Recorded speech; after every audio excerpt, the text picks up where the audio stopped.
Hello again and welcome to our tour of the 9 churches that feature on the 41-mile St Aelred Pilgrim Trail here in the North York Moors National Park. I'm Reverend Ian Robinson and today I'm at the church of St Mary Scawton, the church you'll find at the end of the 5th stage of the trail. And this is the view that you'll get as you've climbed up through Springwood and come along the road into this small village. This church was built by those displaced monks from Cumbria who had settled at Tylus near Old Byland in around 1143 and who we mentioned in our stage 4 video. Once settled, they began to build this church, which was completed in 1146. These monks would later be displaced once more and would go on to build the impressive Byland Abbey near Coxwold, not far from here. Structurally, the church remains unchanged from the time it was built.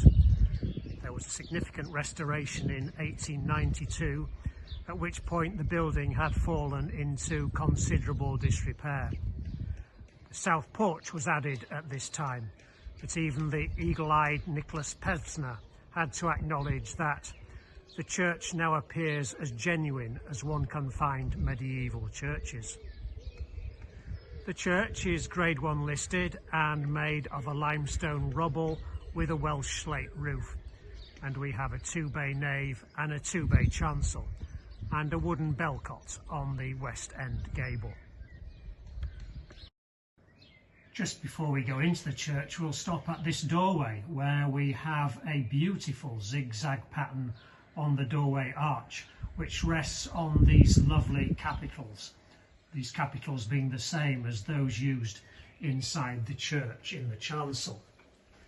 And as we go into the church, the surprising thing is that we don't have a single arch.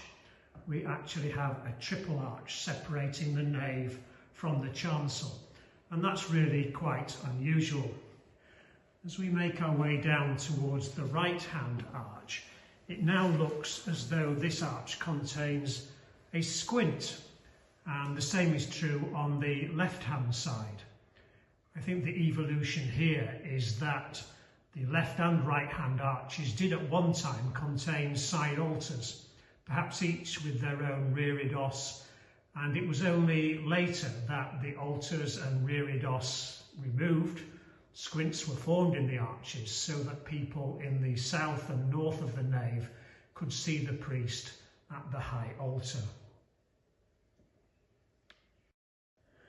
As we come up into the sanctuary, in the north wall we have a square wall niche with shafts and capitals supporting a stone table above a water trough complete with a drainage hole. Even Pevsner note that it's not exactly clear what this is. It could be a very elaborate piscina, the place where the communion vessels are washed, although these are normally placed on the south wall near the altar, not the north, and there is a piscina here in the south wall already.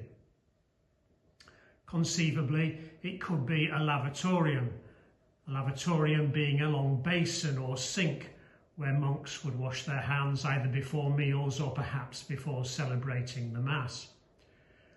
And I guess that thought opens up a third possibility, that whether it is a piscina or a lavatorium or indeed something else, it looks as though it has been transported here from somewhere else after the original building was completed. So maybe it came from Revo or even Byland.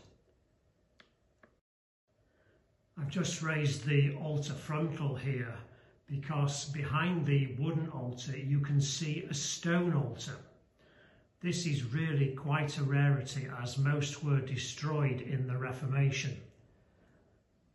And as we move round to the north chancel wall again, you can see that it's a very low set and small window. And you might remember in the video of St Mary at Revo that we looked at the possibility of there being a leper window in the west wall of that church. This could be something similar, and I suppose being so close to the altar allowed the possibility for those kept outside to receive absolution and the sacrament. But as we look back down the nave through the triple arch to the west end, we have a round font. This is probably Norman, although the base is of a later period, and the octagonal wooden cover is from the 17th century. The plaque on the south wall of the chancel proclaims God is friendship, a phrase which first appears in Aelred's treatise on spiritual friendship.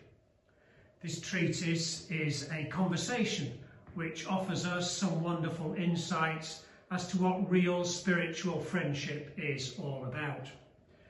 Spiritual friendship is made up of three people, two friends with Christ in their midst. Aelred writes, "Here we are, you and I hope that Christ makes a third with us. No one can interrupt us now. No one can spoil our friendly conversation. No one's voice or noise will break in upon this pleasant solitude of ours. So come now, dearest friend, reveal your heart and speak your mind. You have a friendly audience. Say whatever you wish, and let us not be ungrateful for this time or for our opportunity and leisure." Aelred repeats the same idea when he affirms that Christ is friendship's principle and goal. And in another instance during the same conversation, Aelred says that the goal of spiritual friendship should be the enjoyment and knowledge of God. Friendship, he says, is a path that leads very close to the perfection which consists of the enjoyment and knowledge of God. I do hope you've enjoyed this gem of a church, almost untouched since it was first built by those monks not far off 900 years ago. Our next stage on the trail is another short walk to the Church of St Michael in Cold Kirby, a church with a very different history and one with an increasingly uncertain future. So I hope you'll join me next time to hear more about that. But from me for now, goodbye.